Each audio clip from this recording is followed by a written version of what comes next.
Well, hello, everybody. Welcome to another episode of Still Holding Hands. Are we still holding hands, Tim? We are still holding hands, Yes, Chris. we are.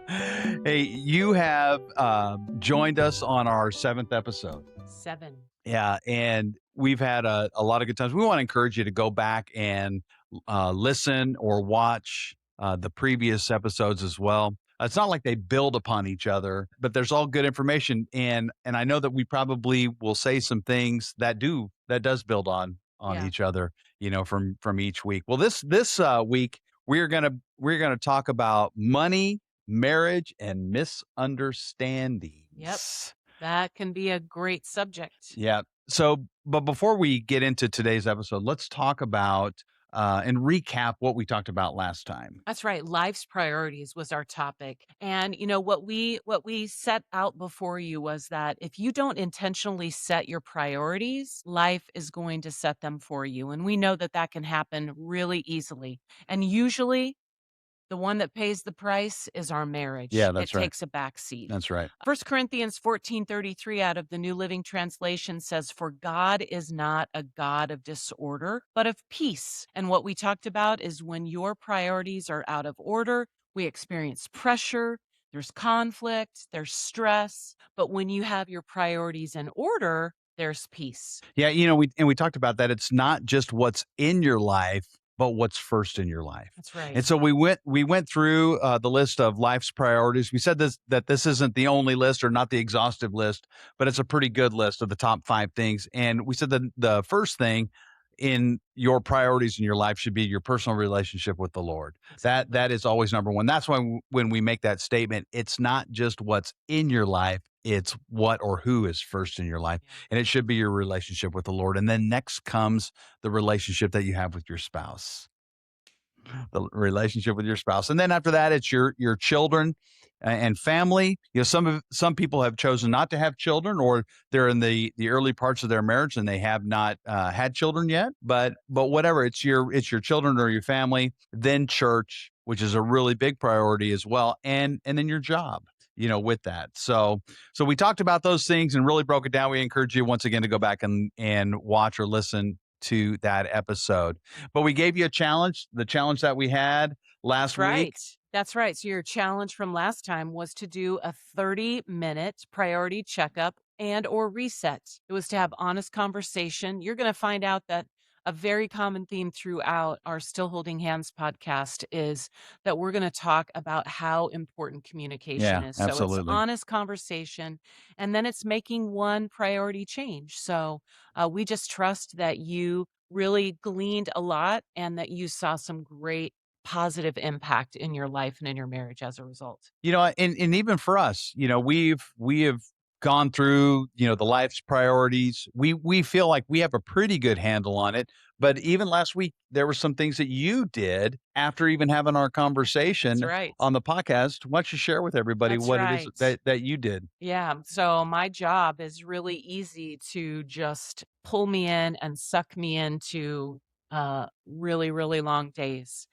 And there were definitely some times that I logged off, you coming home, on Mhm. one of those days. And so, yeah, just really making sure that my job did not creep up in that list of priorities. Right. So you were guarding your time. You were guarding, when it came to your job. Your job is important. My job is important. But you And I were worked hard when I was at my job. but you were doing things that were maybe they weren't necessarily off the clock, but they were things that you could have waited to the next day. Yep, Yeah. that's right. Mm. After working 10 hours, I think it was okay It was to a go time to ahead and go. log All off. right. So that's good for life's priorities. It's a great topic. It's something that you should always look at and I just think it's look. a daily check, Oh, right? it really is. Yeah, it's not something that you just do once in your lifetime Right. or once a week or whatever. I think it's just really a daily priority of you making sure that everything is in the right order. Right. Yeah. Always. All right. So let's get into today's topic. So we talked Yes. about marriage, money, and misunderstandings. Ooh, that is a big one. Yeah. So just like, with other topics that we all have different experiences, philosophies about money, and really what to do, whether it's, do you budget or don't you budget? Yeah. What is it going to be like? What was it like when you grew up? What was it like, as you got married? What were some of the challenges, different things like that? One of the things that we started talking about was some of the myths Yeah. around money. And one of the myths that we hear of is that people say, well, doesn't the Bible say that money is the root of all evil? Chris, Ah. does the Bible say that money is the root of all evil? No, What Tim. does it say? Let me read to you from 1 Timothy 6:10 out of the New Living Translation. It says, "For the love of money Mhm. is the root of all kinds of evil, and some people craving money have wandered from the true faith and pierced themselves with many sorrows." Yeah. So it's the love of money. And look, you can be rich and Mm. love money, and you can be poor and love money. Yeah. It doesn't matter how much money that you have in your bank account, Yeah. it's not how much you have, but does that have you? Yeah, that's a good point, and we'll talk more about that as we go on. Another myth is that money will make you happy. Ah. So you're telling me that money won't make me happy? No, no. Now, I'll read from you, to you out of Proverbs chapter 15, verse 27, out of the Passion Translation. And it says this, it says, the one who puts earning money above his family will have troubles at home. Wow. Yeah. Yeah. So money won't necessarily make you happy. No. But it's what are you going to do with that money? Are you only looking to gain it for yourself? Right. Right? Are you putting somebody else? Are you putting, like the Bible verse says, are you putting earning money above your family? Right. Yeah, and that's Not a good that's choice. never good. So one of the things that we talked about was, the learning of the lessons that you had with your family, as you were growing up. We've talked with people that have a great handle on how to manage money. And one of the conversations that we had, because I asked them the question, Yeah. I said, "How did you get so good at managing your money at such an early age as you were, going on through adulthood?" And they said it was because of the things that they saw in their house that was challenging. And what they said is they did not want to repeat the same lifestyle Right. that they had to grow up in. They talked about there were times that the utilities got shut off Yeah. in their house just because of the way that money was managed, and they said that they never wanted to have something like that. Wow. I mean, they recognized that as a child, Yeah. and Wow. it went with them into adulthood. Yeah. So there's a lot of lessons that we can learn from our parents and our family on the positive, Right. but then also what not to do Yeah, for sure. also For as sure. well. And kids are smart. This individual is an adult now, but the stories that, were communicated to us were from before they had moved out of the house. So kids are smart Yeah, and they can pick up on things. And so it's just a great opportunity for you to work together as a team, as a couple to yeah. get those things in order so that your home can be in order. Yeah, and, in our own lives, and I'll speak specifically for me, but I wouldn't say that it was. I don't feel like I was really taught Uh-huh. a lot about budgeting money. Maybe how to reconcile a checkbook, different things like this. And so going into adulthood, it was just like, hey, what do you have? What are you gonna And what do spend? you want? Yeah, what do you want? What do you want? And so over the course of time, just through, full transparency, right? Just through some um, not so good Yeah. decisions, money Poor matters, poor decisions. decisions. We found ourselves, at a lot of different challenging roads. We had a lot of overdrafts Yeah. that took place. Boy, I wish I had all that money Dang, back. I'm telling you. I wish I had all that money back, but Credit card interest. yeah, credit card interest, got into a lot of credit card debt, Yeah. at the time. We're gonna share with you an alarming Yeah. credit card statistic here in Yeah. just a moment. Hey, and if you find yourself into that place, you can start today, and we'll There's just hope. there's hope, and we're Yeah. we're gonna share that with you. But we found ourselves at different times, and I'll take all the blame for that. There was, these overdraft charges and different things like that that took place, and it hindered us from doing things, in our life. But, there was a and let me tell you this, as well. It doesn't just matter on the level or the type of job that you have, Right. because, um, I Because you ha 'cause you can live above your means oh, yeah, yeah. no matter how much money you're Right. making. Right. Absolutely. Or, you could we'll say, let's say you have a minimum wage level job, or you could have a job that pays you six figures. Right. And you could, at the job at six figures, be having a lot of overdrafts, Yeah. just the same as if you have a job that is making minimum Right. wage. Or you could be making minimum wage and not have overdrafts. And so it's not the type of job you have, it's how you're managing it. Exactly. So we found ourselves in a position where we were in a spot that we were living in the first house that we bought. And what a great time that was! Just, I mean, the joy of owning our first home. But we had dreams, and we had some other things that we wanted to Yeah. accomplish, but we couldn't see a way out. Yeah. So we have these friends that we knew they were good managers of money. They weren't flaunting that, No, they had all this, but we knew that they had principles in place and we knew a little bit about their story. And so we asked if we could meet with them. and we basically unzipped and told them everything. We showed them We bared all. everything about our income, all of our bills that we had, our credit card debt. I think we might have had I don't even remember what all we had, but it I mean, felt like that was it. I mean, we had a house, we yeah, had private car payments, we had credit card payments, and we were just trying to get by. it felt like the biggest Mount Everest of debt and money that was in front of us. Yeah. Like it felt helpless. Yeah, yes, that's exactly how it felt. And I want to say, before we go any further, that we are not financial experts. Gurus. We're not financial experts. Nope. Um, you Nor know, do we play one on no, television. we've both worked in the financial industry. We both have done certain levels of licenses through the course of time.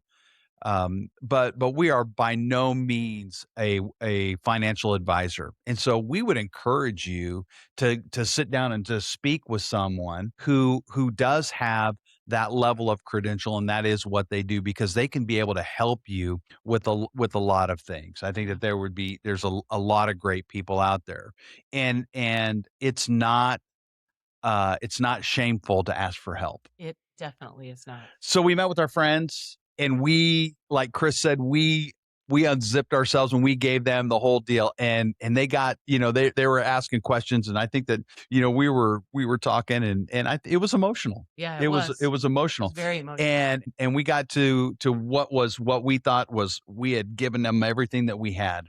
I remember he said, He goes, what else do you have? And "Is we that is that all?" and we went, Yeah. yeah, that's it. That's right. That's everything. Yeah, that's everything. And not in a mocking or a shameful No, way. He kind of laughed, he did. and he goes, "That's it? Yeah, that's it." He goes, "You guys, you're going to be fine." Yeah. And he showed us a way out. Yeah. And he showed us a way out. Was it easy? No, No. no, it wasn't easy. Was it worth it? Yes. Yes. Yeah. Yeah. 100% It was yes. worth it. It was Yeah. worth it. And that was probably 20 years ago. Yeah. Yeah, that was probably 20 years ago. What it ended up doing, it ended up setting us up to start working towards getting ourselves to a place and a position where there were no more overdraft notices, Yeah. that we could begin to save money, Yep. and then Pay off eventually our debt. pay off our debt. And eventually, what we ended up doing was, we put our house on the market, we sold it, and we moved into this house that we're in right now. Yeah. It's a And pretty cool and we story. and we built this house. So it Yeah. was, and it was all because of that, because we put a priority on that side of our life Yeah. that we had. Now, one thing that we never, um, um, I don't know what the word is that I'm looking for. We never neglected. We never neglected, and that was what we felt biblically, the things Mhm. that we were gonna do for our churches that we went to, Yeah. that we see from the Word of God as a believer that we chose to give towards the church, and that was one thing that was a non-negotiable Right. in all of this. That was the number one thing when we started looking at our budget. That was the number one thing that we planned for, and it was a non-negotiable. The life's priorities, Yeah, that was number 1 on the yeah, list. Oreos, ice cream, the f- going out to eat, yeah, that was way out. down on the That list. was out. That pretty much was out, Yeah, it was for a totally out. while, but we also budgeted in a way that we could, even if it was, at the end of the paycheck that there was $2 left over or whatever, and we put that aside, well, that $2 over the course of time will get into $20 and then we could go out to eat. Right. So we did that. Yeah, We planned for that. yeah. So once again, was it easy? No. No. Was it Was it good? was it worth Yes. it? So we find that the people that we've talked to, a married couple, sometimes they are one of two types of people. You're either a spender or you're a saver. Yeah. And it's Ooh, heaven help the couple that's 2 two spenders. spenders. The two savers are probably going to 2 be savers are good, 2 yeah, spenders right, can be scary if you don't get it under control. right. Yeah. So, the spender, the saver, and then also kind of the mine versus yours, and then what's ours. As you come into a marriage, you might have each had bank accounts. You might have had debt. You might have had whatever. And as you're coming to the table, what's this going to look like? Are you going to have separate accounts? Or are you going to have an account, a joint account together? So, What one thing that we've always done, always, is we've had a joint account. yeah, from the very From beginning. the very beginning. So there's no hiding of anything, No, right? None. So no, we've never done that, and that's the choice and the that we made. decision that we made. The only time that it has ever been, I'll call it a challenge, if it's even a challenge, has been at Christmas time when it's like, don't look at the bank statement, what Yeah, we're spending, and so then eventually we're like, hey, we'll just get cash, and you have this cash, I have this yeah. cash, but I heard something recently, and I think it was kind of a good idea that this husband and wife that they have a joint account that they do everything with, but they each have a separate account, and it's only for that's where they put their call it your fund money or your spending money, and that might be a way to do it. Yeah, You so know, 95% of their finances were together in a joint account, and yeah, then they each had 5% right, that, or maybe yeah, 10%, whatever the percent was, yeah. but they had it, and so that way, it was all fun money. That's how you could also buy the gifts for That's how somebody you did the without Chris, them yeah, without them knowing knowing so it. that you can be undercover. Right. So, I mean, that's an option. That's an idea of Yeah, something to consider. But once again, we just have one account, but that's how we choose to right. to do it with each other. You can also see in relationships where maybe one says, "You are controlling." Yeah, but you're irresponsible. Right. So you got to figure those things out, Right. right? Right. Because are you the spender? Are you the saver? Are you irresponsible or are you the responsible one? And Right. truly, when it comes to having success in your finances, once again, there's that communication word. Yeah, and it's so important that you take care of that. Once again, we've talked about this before, but communication is one of the big 3. Big three. And so is money. Yeah. Money is one of the big 3 Right. as well. Right. And, in our heart to share with you on this podcast today is not to try to tell you, how to save your money, how to spend your money, or anything like that.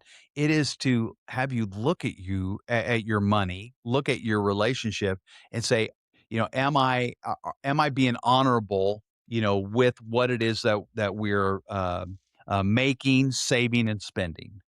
And to also help bring hope, right? So Yeah, that you don't feel like if you're in a challenging situation financially, maybe you got there, maybe, it was from bad choices, maybe it was just bad luck, bad fortune. We just want to encourage you that there's hope and there's yeah, help for you. yeah. We've been in seasons like that Yeah. where, I mean, legit, the dishwasher breaks down. All of a sudden, something's wrong with the car. Yeah. I mean, all of these things happen, but there's hope. Yeah. There's hope through it all. So let's talk a little bit about just being good stewards of our money. And we talked a little bit about credit card debt. We mentioned that. Don't be a servant to money, but Yeah. let it serve you. Let me read these statistics to you about credit card debt. Now, I had heard that the average household credit card debt was a lot more than what the Google machine told us today. But so the Google machine today said that per person, the average amount of credit card debt is Per $6,800 adult. per adult. Per adult. So we'll just say that's true. So as you're, in a marriage, you're looking at just under $14,000 of credit card debt, but we'll just break it down one person at a time. Yeah. So if you have $6,800 of credit card debt, We did a search to say what was the average interest rate interest on your rate credit card, on credit cards, and the answer came back at 25.32%. That's the average right? interest rate on a credit card. Right. So, you can have more, you can have less. So, if you have that balance of $6,800, you're at a little over 25% interest, and you're making the minimum payment on your credit card, your $6,800 credit card. And what's a normal minimum payment? 2% of your Okay, balance is 2% of your what balance. is what your uh, minimum payment All is. right, so what would Are you ready be for this? minimum payment $6,800 on is $6,800? gonna take you 45 years, 3 months, 543 months total to pay off And how $6,800. much are you gonna end up paying, Chris? I couldn't believe this. So, your $6,800 credit card bill becomes $53,900. Now that's 6,800, and for the next 45 years, you're not using the credit You're card. not and how many times is that Yeah, happening? you're not using it, but you're paying the minimum payment every month, and it's gonna take you 45 years, and that $6,800 has now become Nuts. almost $54,000. So don't be in bondage. Don't be a servant to credit cards or Yeah. to money. Let them serve you. Yeah, so if one tip that we got, we were at one point in our lives, we took every credit card that we had and we cut them up. Yep. Got a scissors out and we cut them up. They said, "Well, how did you operate, Tim?" Well, we had a debit card, Yep. and if we didn't have it in our account, we didn't buy it, right? That's just how for us, we had to do that. Yeah. Because we We we would were too spend it. tempted We would because spend we'd it. go somewhere and be like, oh, look at that cool shiny Yeah, thing. or I think hey, we need yeah, it. or hey, let's take that trip. Yeah.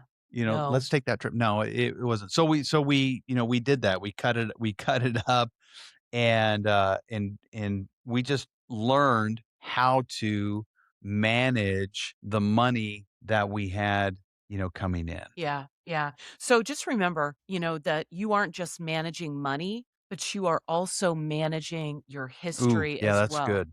And so, what do you want your history to look like? So, once again, Mount Everest, Yeah. it's not going to get you down if you don't let it. So, we have some really great practical tools that we want to encourage you with today so that you don't have to be a servant to money, but you can have it work for you instead. One of the first things, and we mentioned it when we talked about, in our life's priorities, and then when we said when we started getting a handle on the way that we handled money, that the tithe, or as we gave to our church, it was the number one thing, and it was non-negotiable. Right. And so our practical tool tip for you, number one, is have some type of systematic giving to your local church. Yep. Where is it that you find yourself planted? Where is it that you get fed? And to live generously in that regard. Yeah. To live generously. Now, generously is subjective. It's not objective. It is, what you feel is that way. Now we know that from the word of God that the tithe means 10%. And so that's how we give a tithe to our church, as well as offerings that we give to the church. We give to other ministries, and to at times to other people as well. Right. but to live generously, but to do it systematically and intentionally, being disciplined to the practice of setting aside a portion of income for the tithes and offerings instead of giving it impulsively. Yeah. So it's having that system, Yep. to do it. In First Corinthians chapter 16 and verse 2, out of the Passion Translation, it says this. It says, each Sunday, each of you make a generous offering by taking a portion of whatever God has blessed you with. Yeah, that's good, isn't it? Yeah, And he has really blessed all of us. absolutely. As we mentioned earlier too, that we had trusted friends that we knew and we could see that they knew how to manage their money well. And so, once again, after we met with them, we immediately took steps to write the course for our finances. We implemented a plan and we implemented goals that Yeah, we that's had right. for us. Kind of those little goals that you could chip away at. Not something that was going to take a super long time, but it's Yeah, we look for the quick the wins. we looked for the quick wins so Yeah. that we could see progress. We implemented a spreadsheet. That was part of, when we met with that couple, Mhm. is he plugged numbers into the spreadsheet so we could kind of look and see and play with our money. Once again, open communication. That was really what was critical Yeah. for us as well. At the time, we used what's called the envelope system. We paid cash, so we took our money from our paycheck, at that time, and then we, like, budgeted for our groceries and our gas and our utilities and our mortgage and Our all of those fun. things and our fun money. Right, so we had all of those things, and then, if we used our grocery budget, then that was the end unless we took from our fun money or Right. something like Yeah, that. So absolutely. it definitely those were tools that helped us, to, once again, write the course when it came to our Yeah. finances. And we at the during the same time period, maybe it was a little bit after that, we got involved at the church that we were attending. I know a lot of good churches do this, but they use a program from Dave Ramsey called Financial Peace Yeah. University. And we would encourage you to step into that and find out about that because it'll be a great help for you. I think at the time we had other than our home when we started Financial Peace University, I want to say, was it 30,000, 31, 32, or was it more than that? We had I think it was about $30,000 in debt that we had Uh-huh. apart from our home, I and remember. we went after it. But we did things where how sometimes you get that bonus money at the end of the year, Uh-huh. and you'd want to go buy. Woo! Yeah, Buy go Skittles, go buy bubble gum and candy with it and everything, and go fireworks. buy fireworks. We Oh, we we went very aggressive onto our debt. yeah, Besides the other things that we were doing, we would do that. And it's really interesting how fast that debt will go yeah, when you put some attention yeah, to it. yeah, Yeah, so we did that. And so Financial Peace University, we know that's a great, and that's just, once again, we're just wanting to share with you tips that have helped us. yeah, And that was a huge tip that helped us. Another one was there is a series of workbooks from an author and friend of ours by the name of Beth Jones called the Getting a Grip series. And yeah. she did Great, great. great They're books. fantastic. But she did one, and it was called Getting a Grip on the Basics of Generous Living. And we Mm, actually went through that within the last year yeah, with a group of people. We went through a lot of different things. That was one of the books that we went yeah, through with them, and it was just a great reminder. yeah, And with that, and so we continue to use that in our daily lives, yeah. even today. And then, like we said earlier, probably the biggest tip that we can give to you is it's not a weakness No. to ask somebody to help you. Yeah, definitely. If you want to get serious about it and you have somebody that that can help or point you in the right direction, they can sit down with you and go through just getting a budget in place, or maybe you find somebody that is a financial advisor that can Absolutely. help you as well. So don't be afraid to ask for help. Yeah. We've covered a lot of things in a short amount of time, but I think that we've really hit on some areas, money is once again, it's one of the big three. It can be a source of contention with your spouse, but it also can be a source of joy when you have that open communication and you're able to really harness the power of that money. The Bible tells us that it is God who gives us the ability to produce wealth. Right. And so remember to always look to him first in everything that you do And live generously. and live generously. So let's talk about our Still Holding Hands challenge for you. So what do we have Are you ready? What do we have this week? All right. So your challenge is number one, that you have open communication and conversation with each other. Ask your spouse, hey, what did money feel like in your home when you were growing up? And then ask your spouse, what is a financial fear or concern that you are carrying? That's a good one. Yeah. And what is one money or financial dream that you have for our future? And that could be maybe that you're mom, maybe you do want to stay at home. Do you want to be a stay-at-home mom? Do you want a new home?